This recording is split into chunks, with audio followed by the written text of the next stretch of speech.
Good evening. I'm Laura McLean. I'm the Vice Chair of the School Board here in Oak Ridge, and welcome to Focus on Education.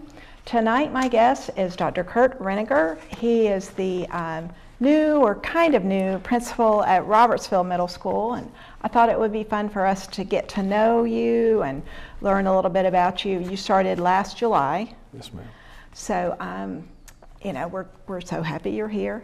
But tell me a little bit about your background, where you grew up, that kind of stuff. Sure, and thank you for having me. Oh. It is a pleasure. So originally I'm from the Mecca of Stewart, Virginia. And if you drive through it, you'd never know that you were there. Stewart, Virginia. Stewart, Virginia. I have to look for it. Our claim to fame is the Woods Brothers Racing Team. Grew up there. We moved there when I was about 3 and graduated from Patrick County High School. And from there, had an opportunity to continue my baseball career in college at Brevard College, which is near Asheville, North Carolina. I know right where that is. Spent 3 years there, and then had a chance to kind of move on and start my coaching career at Shenandoah University in Winchester, which is in Northern Virginia. Mm-hmm. And went there for 4 years. The first 2 I completed my master's degree in education, and kind of went there thinking I was going to kind of help out part-time, and about a week into it, the top assistant coach quit, and I was quickly promoted to the recruiting coordinator and didn't know anything about recruiting, but had learned very quickly. So spent 2 years doing part-time work there, and then at the end of that 2 years, when I was finished my master's degree, they actually offered me an opportunity to stay on full-time. And so I was a college baseball coach for 2 years, and during that time I got married, and after that first year of marriage, it was pretty clear that the lifestyle of college baseball and college athletics and recruiting and being on the road was probably not as conducive to the married life as we would like to have. So was interested in trying to get into public education, and a friend of mine who I played with at Brevard College lives here in Oak Ridge, Tennessee. And he calls me kind of out of the blue. He knew that we were kind of looking to make a move and do something, get out of Northern Virginia and the rat race that Northern Virginia is. And he said, hey, they're opening a new high school in Knoxville at Hardin Valley, and I've got the AD's number and you need to apply for this job. And so kind of one of those things where I just fell backwards into something. I made a couple telephone calls, did a phone interview, had never been to Knoxville, didn't know anything about this area. Wow. And my wife and I decided this is where God was calling us, so we came to Knoxville. We opened up Hardin Valley Academy. I was the first baseball coach there, taught social studies there for 5 years, had so many great experiences, and it was just an awesome time. And kind of towards the end of our time there, I got another telephone call. Wasn't looking for a job, wasn't looking to make a career move, but during the last couple of years at Hardin Valley, a couple friends of mine had talked me into going to LMU to get my EDS in administration. Oh yeah. And so I kind of done that, and got another call from Patrick County, got a call from back home to come in and interview for an assistant principal job. They were redoing the administrative at my team at my alma mater, and interviewed, and next thing you know, we kind of were put to a decision: do we go home in Virginia? At that time, we had our son, and our daughter had just been born, and so we felt like the timing was right for me to kind of move out of coaching and teaching and start my administrative career. So we went to Patrick County High School, and I was the athletic director and assistant principal there for 2 years. And had to learn a lot about administration on the fly. Right. And we did that. And at the end of those 2 years, our superintendent approached me about moving to Hardin Mills Memorial School, one of the elementary/middle schools that they had in Patrick County. We have a little bit of a different model there. The high school was 8-12, and they had some K-7 schools, and this was a 4-7 school. So this was my first experience in dealing with middle school and especially like late elementary school. So right, there's a big difference between 4th grade and 7th grade. There is a tremendous difference. And size and maturity and Wow. And so that was my first experience really. I had completed student teaching in middle school, but as far as any kind of elementary experience, I didn't really have any. Right. So there was a huge learning curve there, but I was very, very well supported by the instructional team at Patrick County, and we spent 3 years there. And once again, one of those things of wasn't really looking to make any kind of great moves, but my wife had kind of put out some feelers to kind of go back to grad school. She has worked as a career and technical teacher in the family consumer science field, and kind of felt called to want to work with families and wanted to work with at-risk families. So she put some applications in at a couple different places, and one of the places she put an application in was the University of Tennessee. Okay. And back to God's country. That's it. So about this time last year, actually, she received word that she had received an assistantship at the University of Tennessee, was going to pay for her schooling and pay her a stipend to do some research. And so it was kind of on me now to say, okay, what can we do? And so we'd put some feelers out into Knox County to think maybe we'll go back to Knox County schools. And again, about this time into March, April, we kind of started looking around and happened to see a posting in Oak Ridge schools, and thought, what the heck, let's take a flyer on it. And one thing led to another, and just incredibly blessed to have the opportunity to come to Oak Ridge. So that's, in a nutshell, kind of how we landed here.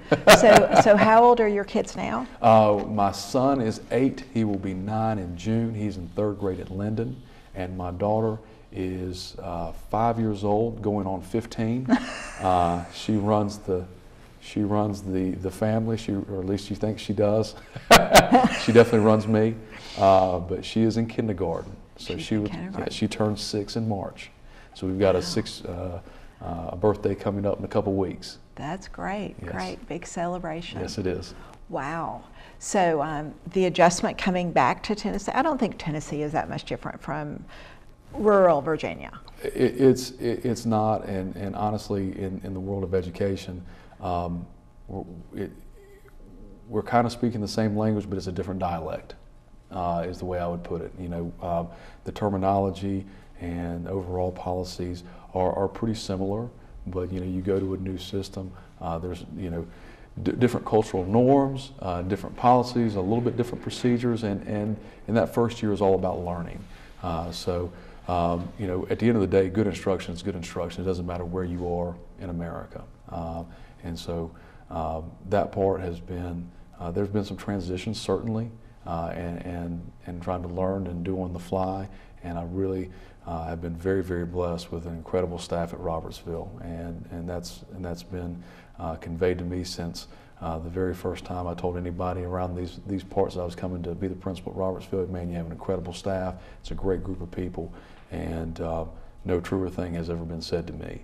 And so they've been very gracious with me as I've tried to learn the processes and procedures of Oak Ridge schools, and kind of getting reacclimated to Tennessee state standards, and because a lot has changed in 5 years. Right. With accountability measures, with testing, and so trying to just to play catch up a little bit, but I think overall we've been pretty successful at playing catch up.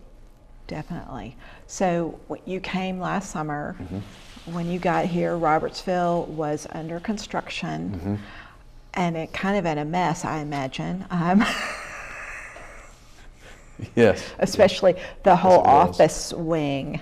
I saw it before and I saw it after. I didn't see it during. Yes. But it looks great now. But I'm sure it's beautiful. That was a challenge to start your leadership here in Oak Ridge Schools in an office that was, I'm sure, a big mess. Well, and I don't think we actually got into our offices. I think we got in maybe a week or maybe a few days before the teachers came back. So we had our offices set up in kind of our auxiliary rooms that we were moving classrooms in and out of during the renovation process. And I do look back on it fondly now. At the time, the anxiety level was pretty high. I try not to let on that my anxiety level was so high. I wanted to kind of play it cool. But you're the new kid in no, him. You want to be so cool. This is totally fine. I'm sure everything's going to work out. But I kid with Mr. Thacker. You know, we went to Seattle for a conference, and you know, we left, I think, July the 9th. And July 9th, I was looking at Dr. Childress and thinking, you know, I don't know anything about construction. I can't build a birdhouse, but I have no idea how we're going to put the school back together to have kids the last week of July. I don't know how it's possible, but we were getting picture updates, and Mr. Thacker the whole time, it's going to be fine. We're in good shape. Mr. Lorendine, our head custodian, was, hey, we're going to be fine, boss. We're going to get it. It's going to be okay. And I'm going to tell you, the last 2 weeks, I don't know if it was, you know, from one of the Disney movies where they've got the wands and people came out. It just all of a sudden it came together, and we were ready to go, and we went through the renovation process throughout the year, and it really worked like clockwork. It was very impressive, and there was a tremendous amount of hard work that was put in by our maintenance staff and our custodial staff. And we were talking before we went on air about the job they did in fall break. I can't even put it into words. They really went above and beyond to really renovate those rooms, make them appealing for students, and make them a place where kids want to be. And so just a tremendous job. Yeah, I think they were masters at logistics as far as, okay, we've got to empty this room, take those teachers and kids and put them in this room while we fix this one, then, you know, move them and then move someone else. And I'm sure the logistics were difficult. And it was very impressive. Communication was great throughout the process, and they're still tying up loose ends now. But you know, the before and after pictures, and having walked through the school in May and walking through the school now, it's a world of difference. Good. Okay, well, we're going to take a little break, and then we'll talk some more about some of the challenges and some of the celebrations you've had at Robertsville, and then a little bit more personal stuff. So anyway, we'll take, you know, just a little break, and then we'll come back. Thank you.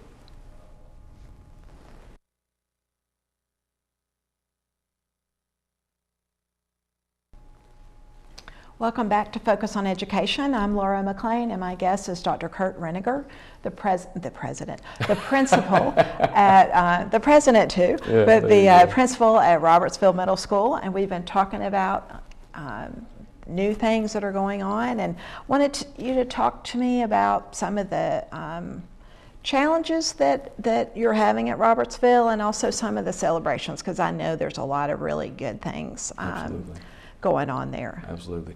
And in terms of challenges, I think, you know, as we kind of talked earlier, you know, your first year at any job is tough. It's just difficult. It's a learning year. Every time there's any event, anytime you know you do anything, it's the first time you've ever done it. And for me, that causes some anxiety of kind of the unknown. I try not to be an overbearing, control, micromanaging nut. People may disagree with that, but I try not to be.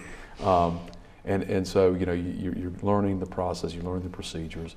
One of the challenges is where Robertsville has had a number of different administrators over the past few years. Yes.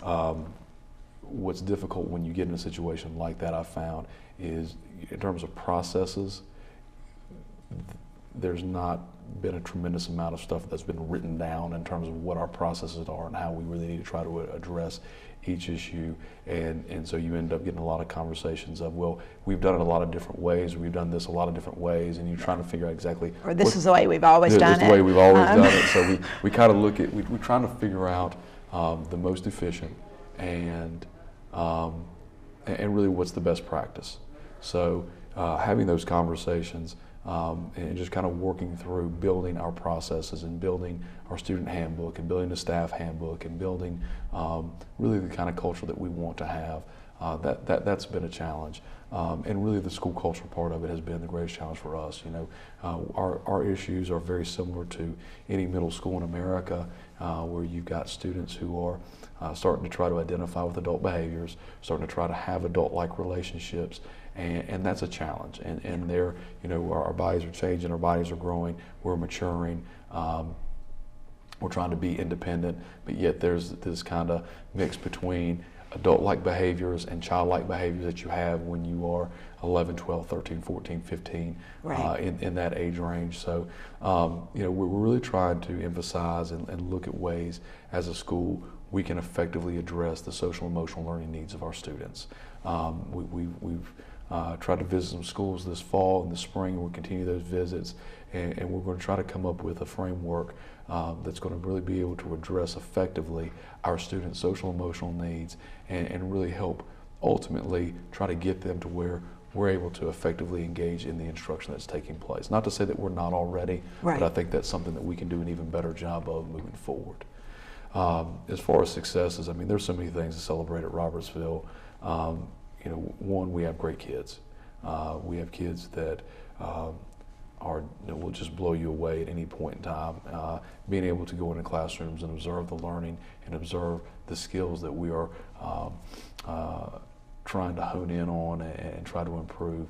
It's incredible to hear them speak about really any of the things that are going on. I mean, from the RAMSAT program, which is so incredible, to the things we're trying to do with STEM education, to our fine arts department. You know, one of the many things that drew me to Oak Ridge, in addition to the reputation of just being a great academic school district, are the number of enrichment learning opportunities for students. I can tell you my experience when I go to our orchestra and band concerts are not like my experiences in orchestra and band concerts in middle school other places.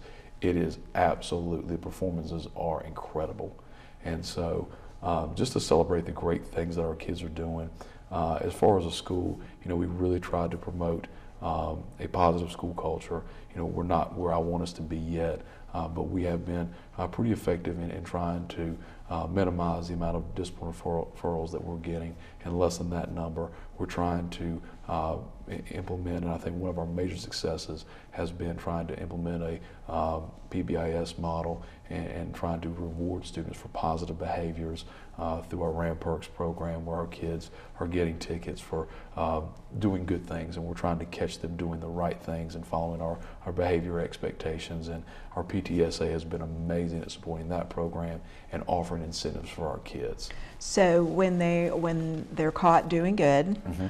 then they get a ticket, mm-hmm. and then what can they do with the ticket? We do, every 2 weeks we do drawings. So they will enter, and kids are smart. They blow me away with how strategic they are with their tickets that they're mm-hmm. getting. You have some kids that won't enter a drawing 1 week, and then the next week they'll put in 100 tickets, and you'll have these kids there. It's pretty entertaining. So they can save hoard their yes, tickets. Yeah, oh yeah, they can improve their odds. They can improve their odds of winning. Smart so, kids, yes, smart kids yes, over there at Robertsville. They're working the system quite well. No, but you know, again, our PTSA has been very supportive. Our staff has been very supportive, and again, that as we kind of turn the corner to the home stretch of the school year, you know, our mission now is to look at the processes and procedures that we have put in place and the programs we have put in place, and to try to really look at how can we make what we're doing better, and then what do we need to add in to try to, again, build that framework for our students. Right. Well, and the social emotional needs are important yes. to address so the kids can then learn. Yes. And middle school, like you said, it's a difficult time. Absolutely. So I'm glad that y'all are emphasizing that, and I like this ticket idea. So tell me some of the prizes the tickets are. Oh, it's, you know, we've got Gatorades, we've got some candy, we've got free ice cream. In addition, we've had bracelets and notepads and headphones, and there was had some crazy socks, and that was a big hit. They love the Takis. The hot Cheeto-like things. Okay. That's the best way. I don't know how else to describe it. But you know, we have some food prizes. We have some non-food prizes.